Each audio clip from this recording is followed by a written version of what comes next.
All right, guys, we have an incredible show for you today. General Manager of the Florida Panthers, Bill Zito, is going to be on the program a little bit later today. Plus, fights among the Tampa Bay Lightnings and the Florida Panthers, a banner raising into the rafters, rings and things and more coming up on the Florida Panthers Insider.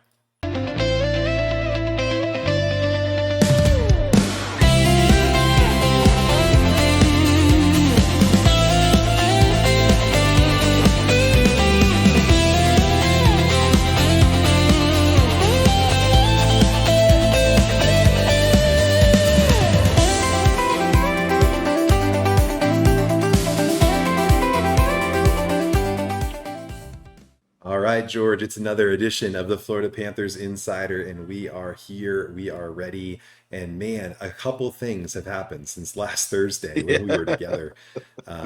Let's get into it. Just starting with Monday night, the Florida Panthers get their back-to-back Stanley Cup champion rings, and they are, I would say, beautiful.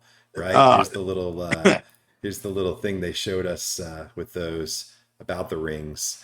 Tell us, what was it like being there that night, George, and seeing the rings be presented to the players? Well, first off, they're spectacular, right? And hi, Josh. How are you, buddy? Yeah, I mean, just an unbelievable job by the Viola family who designed these. And, Bill Zito's joining us here in a minute. But, last year he said it, he goes, I'm a Christmas Day guy, not a Christmas Eve guy. So he didn't want to see the ring last year. And he said, I'm glad I didn't. I'm glad I was surprised to see the ring when it was actually unveiled. Same thing this year. Bill decided he didn't want to see the ring until he saw the ring, until he could put it on hhis finger. And man, that thing is just massive. Just a beautiful ring, a fitting end to what the Panthers accomplished. Just a real nice deal. And again, War Memorial Auditorium, very similar to last year's. You see the trophies, that were there. It was a very nice event, very low key event, kind of like how the Panthers have been handling things these last few years, almost business-like. They celebrated a little bit. They got their pictures. They were in, they were out. It was not a big, long thing. Yeah, they're so cool. And of course, everybody's talking about that inscription on the box and on the inside of the ring about apologizing to no one. What did you get out of that? Yeah, what did you think of that? Well, this is a family podcast, so we're not going to talk about, the real quote. I mean, it's definitely a cleaned up version of the quote. On the video, they said it was the Panthers rallying cry, but none of us ever heard it until the end. So I don't know what they were rallying around at the parade, but no, listen, they had a lot of fun. I mean, they had a ton of fun last year. This is a team that enjoys each other, enjoys each other's company.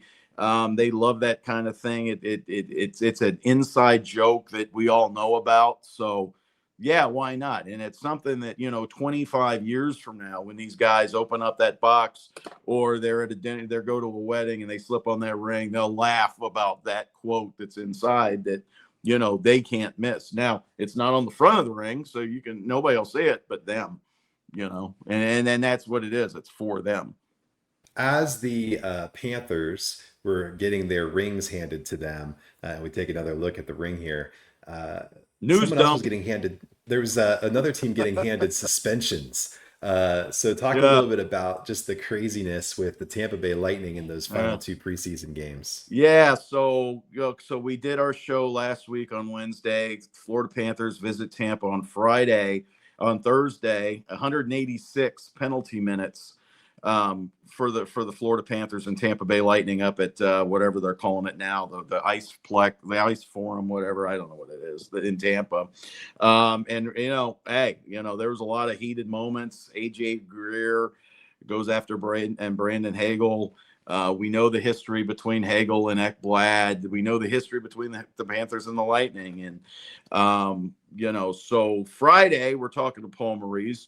What do you think's going to happen Saturday when Tampa comes to Sunrise? He's like, you know what? Usually the history of these things, unless someone gets blown up in the third, it should just be a regular, quiet game.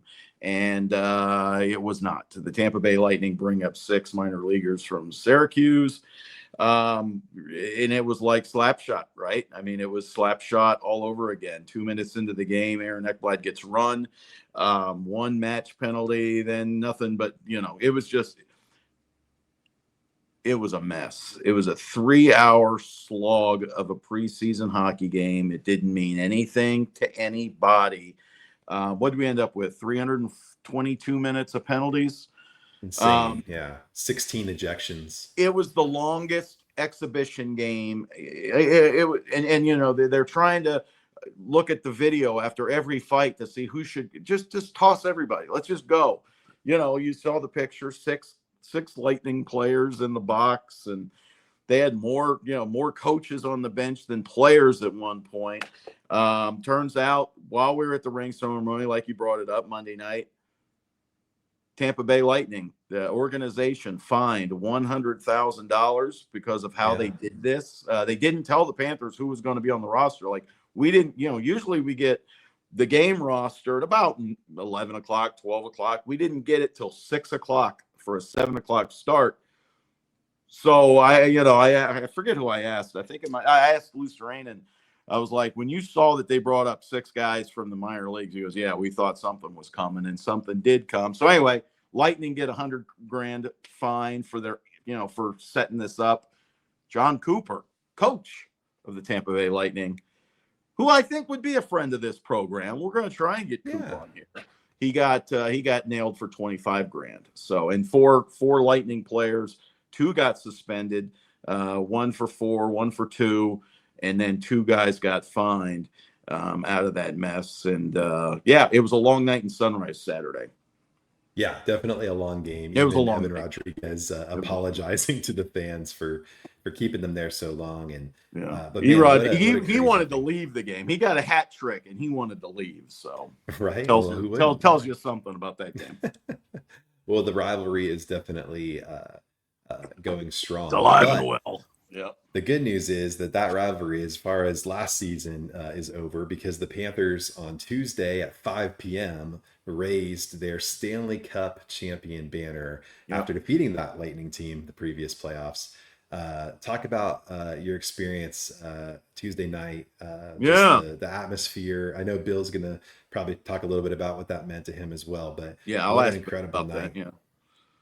That, I thought it was great. I mean, a lot of complaints about the 5 o'clock start, and I get that. There were a lot, there were people that could not get out of work early or take the day off.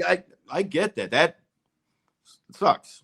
But it was a good crowd. The place was full. There were some seats empty, and that's life of Tuesday night, 5 o'clock start. That's going to happen. But it probably would have happened for a 7 o'clock start too. Traffic, life happens, right? But the atmosphere was terrific. The Panthers did a really nice job. The new scoreboard with the with the videos and all the fun stuff, and then Aaron Ekblad brings the Stanley Cup out of the tunnel. And he said after the game, he goes, I was just taking Barkey's place, Sasha Barkov, who was there Monday night on crutches, goes up, he's still got that long brace we talked about. They took a team picture on Monday night with Barkov and Kachuk holding the cup with Ekblad right there. But Ekblad brings out the cup to replace Barkov. And then the banner goes up. The players all line up on the blue line, interlock the arms, gaze up at it. Isn't that great? And new season starts. It was quick and painless. I was talking to the Chicago Blackhawk people. I believe it was Wednesday. Monday. And they were like, we're not, the Blackhawks hope it's not a 30-minute thing. And I was like, dude, it's going to be like 5 minutes. I mean, the Panthers, they didn't even do like team introductions. They didn't, like a normal opening night. They went right to it. Banners up. Let's go. And that was that. And very businesslike. Florida Panthers looking to not forget about last year, because nobody wants to forget, but you do need to move on and you do need to get going. They end up beating Spencer Knight and the Blackhawks 3-2. They are 1-0, and it should have been 8-2. Spencer Knight was terrific. And if last night was any indication, or Tuesday night was any indication, it's going to be a long season for the Blackhawks. Yeah, I mean, Spencer Knight was so good that fans were cheering his name before the game even started. Okay, Crazy. so I told Let's you talk about it. we told Spencer, hey, these there's a couple people that still do it, and he was like, oh, that's funny. So last night I have no problem with it, but now it probably needs to go away. Although we know that there's going to be 4, 5, 6, 7 people that do it out of spite now. Now, some people may not even know what the night means. They just think that's what you do, and they're going to do it. But most people now are just doing it just to tick everybody off. Under our just skin. to get under your skin. Yeah, it does. It gets under my skin a little bit. But it's one of those things. I think that whole game was great because we got to see a new look for the Panthers. What does the Panther team look like without Sasha Barkov, without Matthew Tkachuk? And it looked good, better than maybe you could have even hoped for. They definitely had the speed. That top line looked excellent. Defense looked like they were getting ready, back into form. And so I think it was a pretty exciting night for Panther fans all over the place. Yeah. And again, Spencer Knight was terrific. Carter Verhaeghe gets a power play goal. Sam Reinhart had a ton of chances. Anton Lundell had a ton of chances. But it was the third and fourth line that I thought that really shined. You had Mackie Samoskevich, a couple assists. You had goals from AJ Greer. Yeah, who had that in the bingo pile or whatever, the bingo card? AJ Greer with the first goal of the season.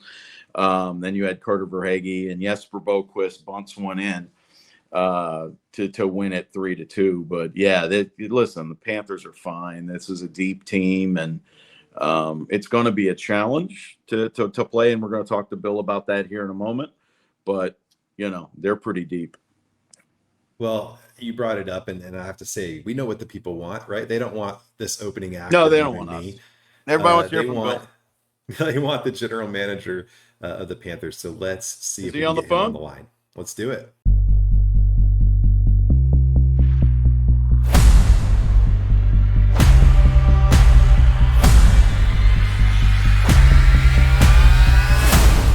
All right, well, guys, we're so excited to welcome in Florida Panthers general manager, two-time Stanley Cup champion, Bill Zito. Welcome to the program, Bill.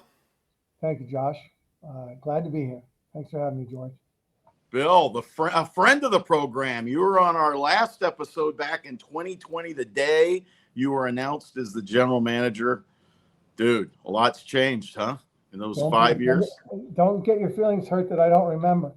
No, first of all, you were a busy man back then. You had a lot going on. I have no recollection. Yeah. You said that you were going to have a lot of, some sleepless nights were ahead of you. What has this 5-year run been for you personally? I mean, from where you started during COVID and all that, and having to introduce yourself to players over Zoom, like we're doing here, to the family you've created here in South Florida? Well, a lot of it is a function of just becoming a GM for the first time. And then you throw in the COVID experience, which I think ultimately, probably independent of the health issues, but the social part of it served me well, because it was baptism by fire with an uncharted territory, and there was no script. So it allowed me the opportunity just to sort of wing it, and make my mistakes and learn from them. As we move forward, it seems looking back now that every year we learned something at the end of that season that was really directly, substantively applicable to the next year. And so sometimes you learn things later in life. Sometimes you learn things and you're not sure what to do. At least for me, some of them were, you can learn things and then, oh yeah, okay, now I know and I can implement it. So that really helped me personally. Our family adjusted to South Florida, and really have come to appreciate, Broward County and all just the life that we have. you can do anything any day. I mean, it's just such a wonderful place to live, and something for everybody. So the single guys are loving life, right? They're down in Los Angeles, but like for families, and it's just I've really grown to appreciate that. Um, and then from a team building standpoint, or from the GM, not just learning the lessons and implementing them that I alluded to before. Um, Understanding after having lived through it. Someone could teach you something and you can intellectually understand it, but until you live it, maybe you can't have that elevated experience with it. So yeah, I guess that's it. The experience, for example, of years 1 through 4, then helped me in year 5, as being distinct from just the information that you learn. So I don't know. It's kind of a broad question, but it was a convoluted attempt to answer. Well, I'm big on the broad questions. Another broad question is you've lived in a lot of places, Milwaukee being one. Oh yeah. How about that? The Brew Crew. Let's go. Is South Florida starting to feel like home? A little Yes. bit? Yeah. It took a few years, but yeah. Yeah, I know you're a big fan of the Dolphins. You support all the other teams down here, and your family loves it. And so we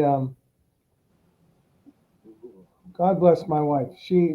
First thing she did when she got here was she bought season tickets. And NFL Sunday is a part of our lives, certainly mine and my wife and Julie's. And she wanted that for our son. And so we started going, and then we started to, just through sort of that pro sports social circles, get to know the Dolphins guys. And then we interact with them a lot and help each other. And got to revisit a friendship with Chris from years ago. And so we're fans of all the sports teams. And it's a great place to be. It's just awesome. Josh, did you have anything to ask? Yeah, Bill, I wanted to know, you guys have done a fantastic job finding players that other teams had given up on or not, made a priority for their organization, and figuring out how they would fit into the Panthers. And we look around now at all these extensions that have been signed recently, and we see that these are paying off, these big swings that you guys have taken, more swings really than misses. So how do you identify what a Florida Panther player is and how they're going to fit into the scheme? I forget the name of the Supreme Court justice who said, I can't describe or I can't label what pornography is, but I know what it is when I see it. So how it was defined what it is. So there isn't a blueprint. There isn't a formula that says if this player has A, B, C, D, then that's somebody that we look at. A lot of it is situational. A lot of it you would call swings, because from your perspective, based on your bias and your agenda, your experience, and what you've learned, you think it's a swing. If I supplied you with my life experience and the information available to me and my team, not a swing at all. So I don't know. If you go to one of the communities left in the world that sort of is remote and lives off agriculture and doesn't have plumbing and lives in a mountain somewhere, and they saw two little gel caps on the ground, and the guy goes and eats them, and he feels better, like, wow, did you ever take a chance? The guy could turn around and say, no, I dropped my Advil. So that's it's really, really important for people to understand that it's not Las Vegas. Right? I mean, it's not a casino. Excuse me. Yeah. They have a hockey team. You're not rolling the dice. Yeah. Now I'm going to get zinged for that one. No, we knew what you meant. You're not ripping the Vegas. No, we're not rolling the dice. We're not taking chances. We're not making bets. We're not. Yes, you could characterize any and all decisions that we make Yes, you are. It is a bet. Ultimately, you are managing risk when you make decisions, right? Just like everybody does every day. But for us, it's a process that we identify our needs, we identify what traits, characteristics, and qualities of people could fill the particular needs. And then once we identify those assets, a word I hate to use because we're talking about people, but a potential asset that could fulfill that need, then you get to the next layer. That's the human part, right? Do they have character? Are they good guys? Will they fit in our room? And you don't all have to be good guys, and you don't have to be acquired. Just can you fit with our culture? And the culture, I think the best way to describe it is trust.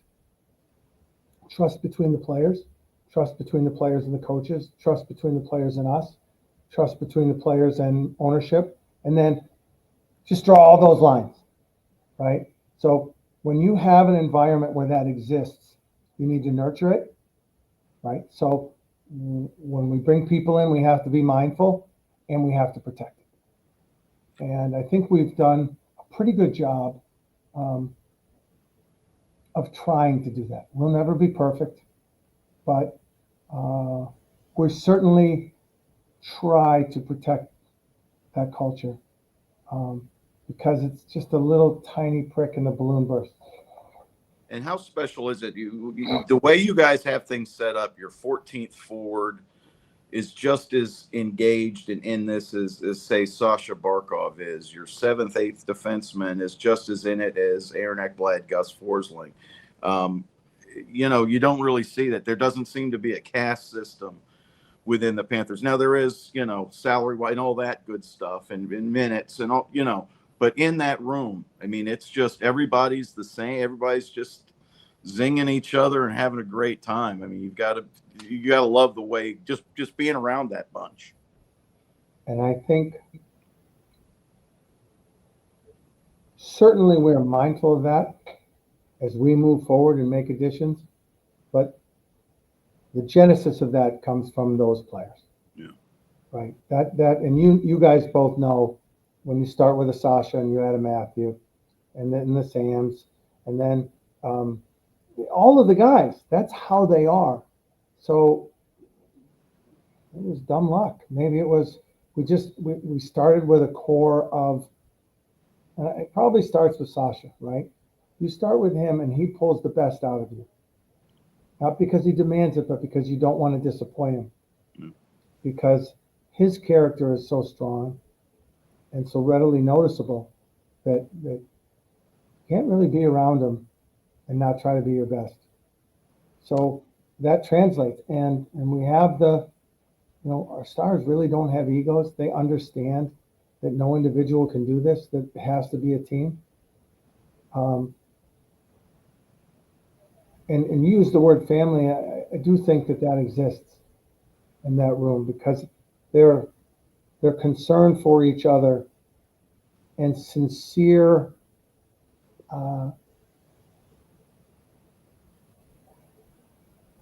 consideration and gracious towards one another. Like they want each other to do well.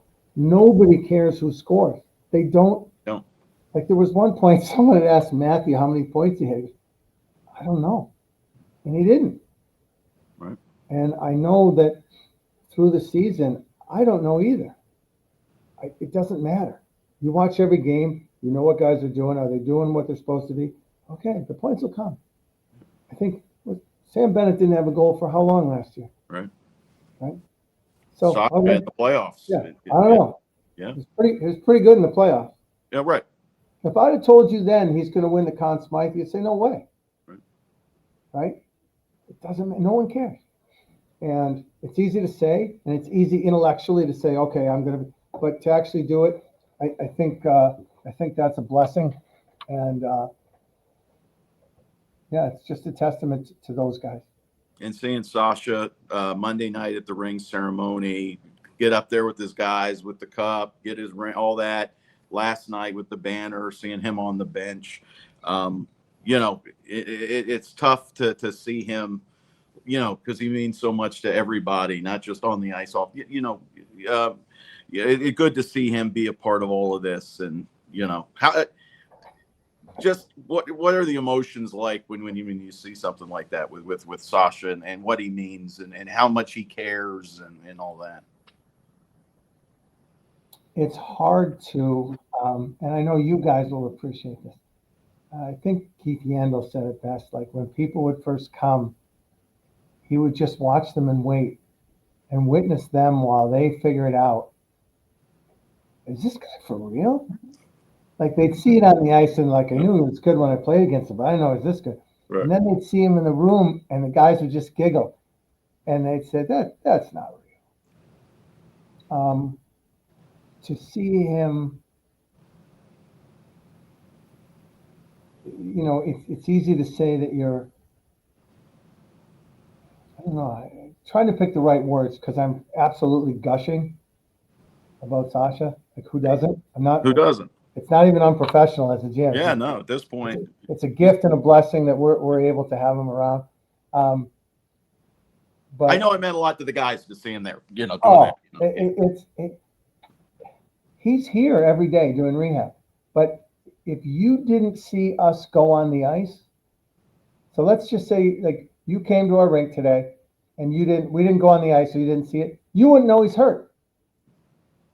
And I think that kind of circles back and tells you, it answers that earlier question about that collective camaraderie and the roles that people play in the selfless. You would have no idea. Like business as usual. Yeah. We're going to wrap this up. We appreciate the time. Bill Zito, general manager of the Florida Panthers, I get 10 minutes. That's it. Hey, you said you're busy, man. You got meetings. You got no. We're going. But I'm gonna get some sponsors. We got sponsors. The infield pub in Oakland Park Boulevard in Sunrise, Florida. We got 3 big questions coming up. But last night I saw you with Emily Kaplan out on the concourse. People just streaming. What was that atmosphere like? To be able to soak that in and see just the excitement. I know it was 5:00 on a Tuesday, but it seemed like a Saturday night down at the arena last night. It did. And I know you guys know this too, but coming here in 2020 and then seeing just prior to me coming here, I was here scouting in the spring before they called off the season. There was no one here. And seeing the enthusiasm and the ferocity of the fans. And it's like every night. And so many of those people stayed with us. Like, yeah, we were improving. We made the playoffs, so we got a little bit better. But they, ultimately we didn't win the cup in 3 years. But you never got the feeling that anyone bailed on you, that it was always a fun, encouraging interaction. Like last night, it was like a playoff game. The fans were just all pumped up. Everyone's going, and most importantly, everyone was having a good time. It was kind of like you almost, there's those days you wish that you could take off the suit and put a jersey on and a couple of beers and just go hang out and have fun as a fan. Yeah. But I think everybody really enjoyed themselves. And I have a buddy, Mark Levine he works over at the Bass Pro. I go and buy stuff from Tackle Shop, and he was there. Hey, buddy. And it was nice to see him, and just lots of fun. Like, and that's the thing, right? Like, we want to be the hardest working team in the league, and we want to have the most fun. And so far, yeah. Well, the fans are doing their part. I can tell you that. Yeah. And on that note, now you did the rings on Monday at the War Memorial. You had the banner last night. You played the Blackhawks 3-2 win for the Florida Panthers. Now we're game 2. Right now can everybody was talking about turning the page, and you guys were talking about that during training camp, but there are going to be moments where we look back on 2025, like Paul had said, when Nate Schmidt gets his ring. It'll be, and it's a nice reminder. But how do you guys just kind of turn that page and say, okay, Philly Thursday, Ottawa Saturday? Is it that easy, or is it something you just kind of have to roll into? I think both, but I think what makes it easy is the fact that we had last year to learn from. Yeah. So last year was harder to do and more awkward, and This year it was, okay, well, now we know what to expect. We see, and I think everybody can look individually. Did you let it get to you last year? How? When? Oh, could you hold that off? Could you do something to maybe keep it away from this year? And then I also think that the way that we structure training camp is guys are hungry to play hockey, and guys understand what it takes and the amount of work and the intensity of work. So I think they're ready to just move forward. And that's it. We worrying about tomorrow night. Yeah. And we're not anything. That's in the past. Right now we're one of 32 teams. We're just trying our hardest. Yeah, and depth is obviously a big, not a concern. You know how my brain works.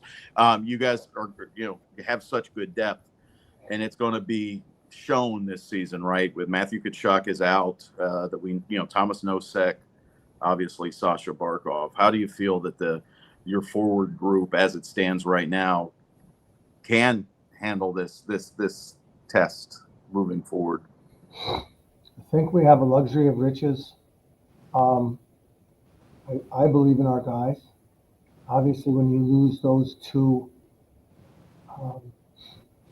irreplaceable players, it's going to be harder. But I also think that our group can compete and will compete. And I haven't noticed a big change either, like in that day-to-day culture, the way we approach games, the way we approach practice. So I think that other people are going to get opportunities, and if they're going to rise to the occasion. I think, yeah. I mean, so far so good. Everybody looks good. I looking at your lineup last night, I was like, this.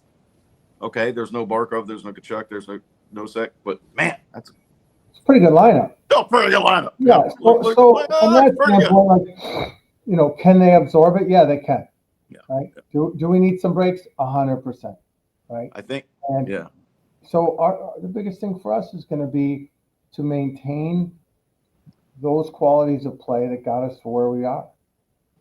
And if we do, we'll be okay. And if we get away from it, that's when we're going to have to address it. All right, Josh, you got the 3 hot questions sponsored by the Infield Pub in Sunrise. What do you got, Josh? Well, the easy one is the first one off the bat, Bill. When you talk about going to the sports bar, watching a game, you talked about wanting to be a fan in a jersey. What is your go-to wing order? Oh, man, I'm a mild guy. I like the buffalo. Traditional buffalo ranch, but a mild buffalo, but not naked, just a good buffalo sauce. But I have my limitations on how much spice I can absorb. You dig the wings at the Infield, man. They are awesome. I'm in. Primo, top, okay. The best in Brown County. Are they cooked all the way so they're crispy? Oh yeah, they're crispy. All right. They are good.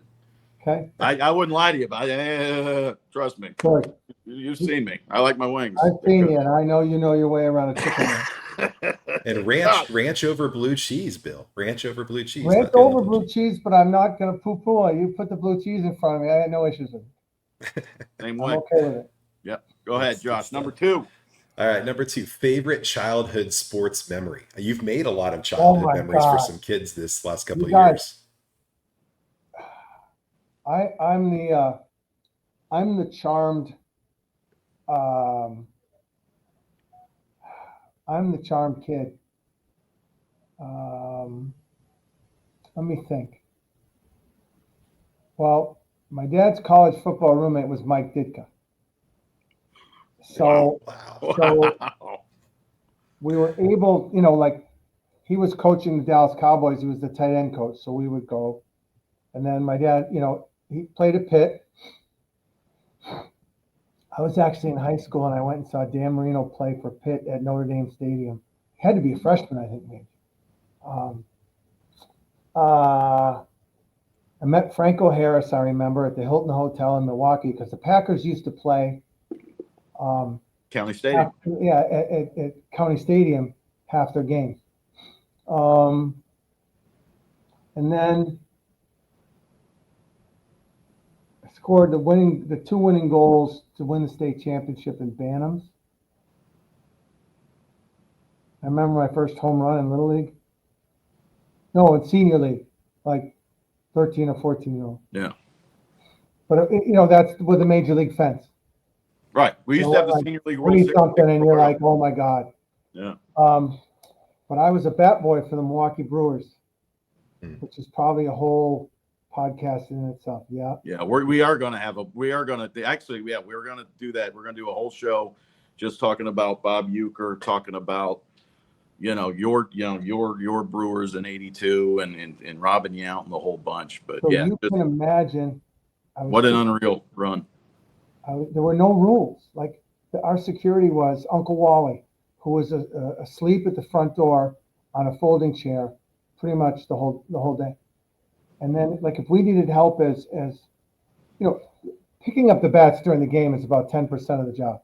Most of it is cleaning, prepping, washing uniforms, shining shoes, cleaning dirt, taking out garbage, getting food. Back then, it was getting cigarettes, making sure the beer was iced. Moving cars, right? Moving cars, yeah.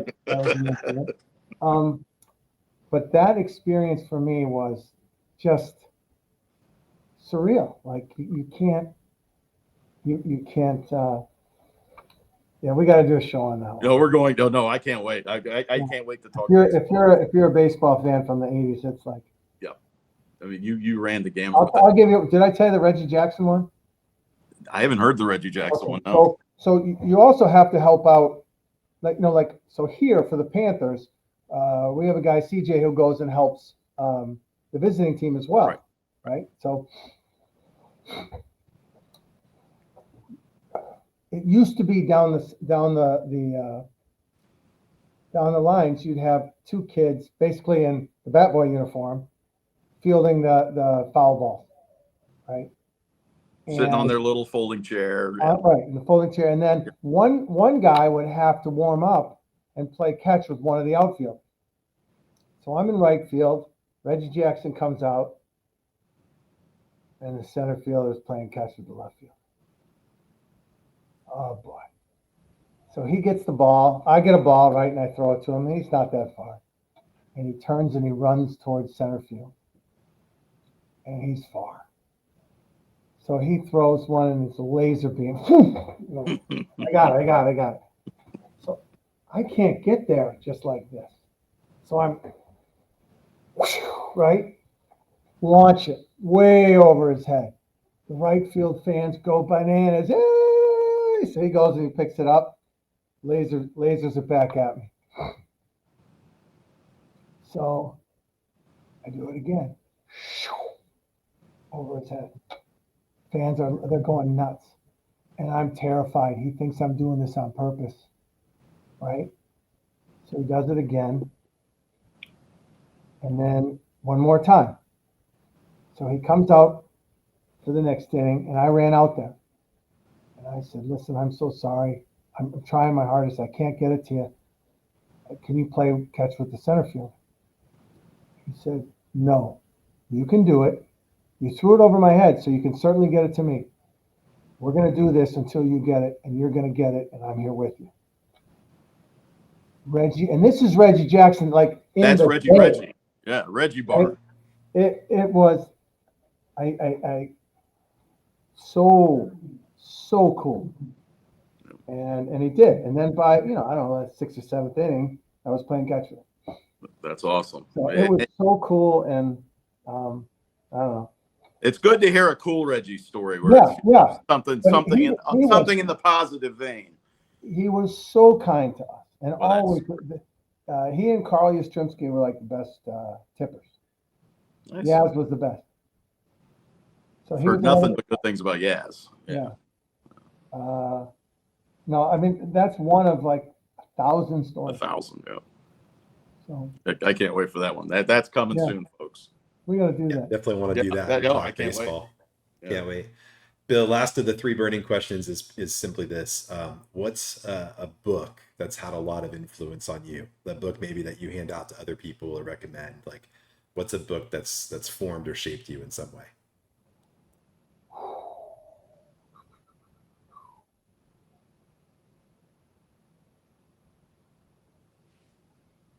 There's a book that I just reread, and I'm starting to discount some of it, called The Captain's Class. And the author's name escapes me in the moment. But he tried to define, in his words, dynasty teams. Now, I read this book back when I was in Columbus, so it's got nothing to do with us right now, although it kind of does. So what do great teams have in common? And he tried to objectively assess it, and he went through, and first he had to identify, well, what makes a great team? How do you make the cut to be part of this examination? And he had, I don't know, however many decades of New York Yankees, when Yogi Berra was there and that. Then he had a Montreal Canadiens group. He had the Cuban women's volleyball team who, they didn't lose a game in 5 years or something like that. Nobody could beat He had the Bill Russell Celtics. He did not have the Chicago Bulls.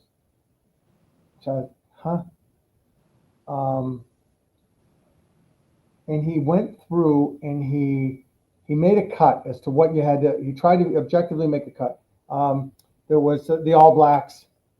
There was a Scottish soccer team from the 40s. The Russian men's national hockey team. The Big Red Bear. And so then once he made his cut, he tried to examine all the dynamics between and among all the different teams to see where the parallels were, where the common threads were. And the strongest thread that he was able to uncover was the character of the captain and the fact that most of them were not superstars. There were a couple.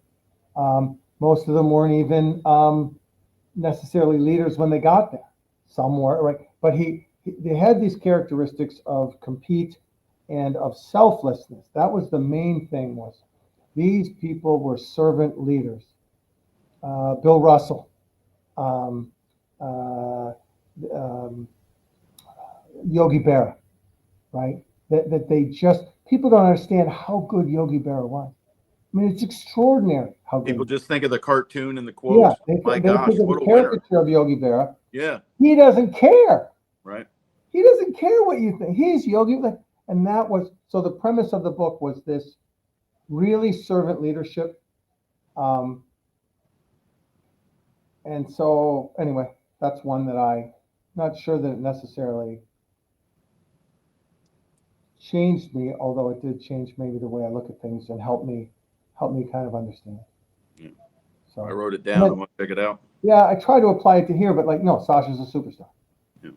But you want to talk about servant leadership and commitment to the team? Check. Selfless. You want to talk about competitiveness? Check. Play ping pong against him. He's the nicest guy in the world, but he'll slit your throat. He's going to win. So you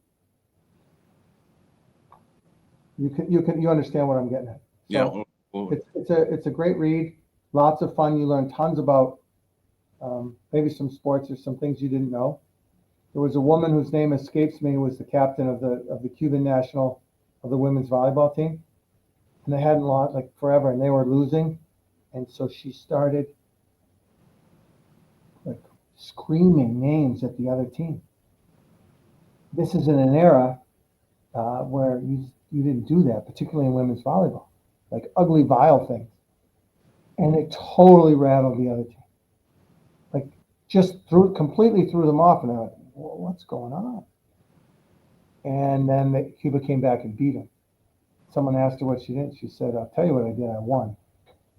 And so there's so many little stories like that that truly, it's a lot of fun. It's a great book. Yeah. Awesome. So much. No, that's great. A lot of good stories in there, and a lot of great stories here from Bill Zito. Thank you very much for joining us, taking some time out of your day. You're swamped, I know. Game 2 on Thursday night, Florida Panthers versus the Philadelphia Flyers. Clock, Amerant Bank Arena. And we're off and running. 1-0. Get your wings at Enfield Sports Pub? The infield, the infield pub. It's infield. The infield, INN. Okay. It's the infield, the in place to be. Great place, great food, I'm great going burgers. do they have takeout? They do have takeout. You can call them. You can go in and hang out, and they got specials during Florida Panther I'm gonna game. get wings because You gotta get the wings. Yeah, you got. Yeah, the kids are gonna love the wings. Yeah, they're terrific, fantastic. All right. So anyway, thank you, Bill. We'll see you at the rink. See you tomorrow. See you tomorrow. Thank you, Josh. bud. Appreciate you. Bye-bye. Wow, that was incredible, George. I mean, just wow, unbelievable. So generous of Bill to give us his time, tell us some incredible stories, give some incredible wing and book recommendations, and just he didn't give us good wing recommendation. I mean, good wing situations, I suppose. Yeah, you get that mild ranch, no blue cheese. Yeah. Right. No, I'm the same way with the ranch blue cheese thing. It depends who's got, the infield has great blue cheese, but I still like ranch because you get but sometimes they give you the blue cheese by mistake when you ask for ranch, and I'm not going to turn it back. Then that's a good opportunity for me to have the blue cheese.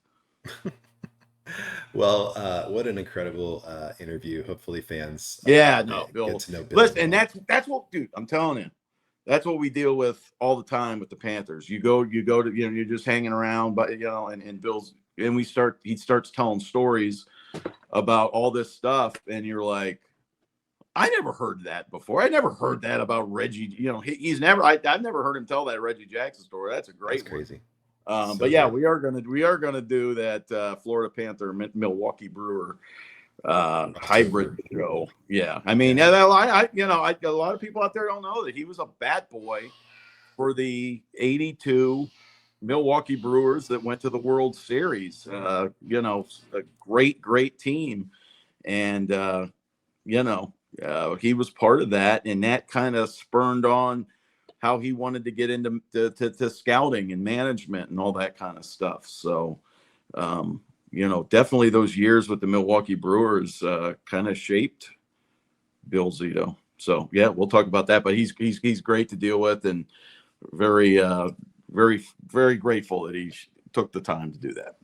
Yeah, apt for him too with the Brewers in the playoffs right now. Yep. So it'll be fun to talk about that in the future. Yep. Well, let's talk about what we have coming up on deck this week.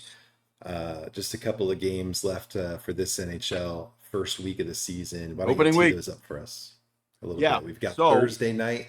Thursday night. Thursday night, the Florida Panthers play the Philadelphia Flyers. It's the season opener for the Fly Boys. 7:00 Amerant Bank Arena in Sunrise.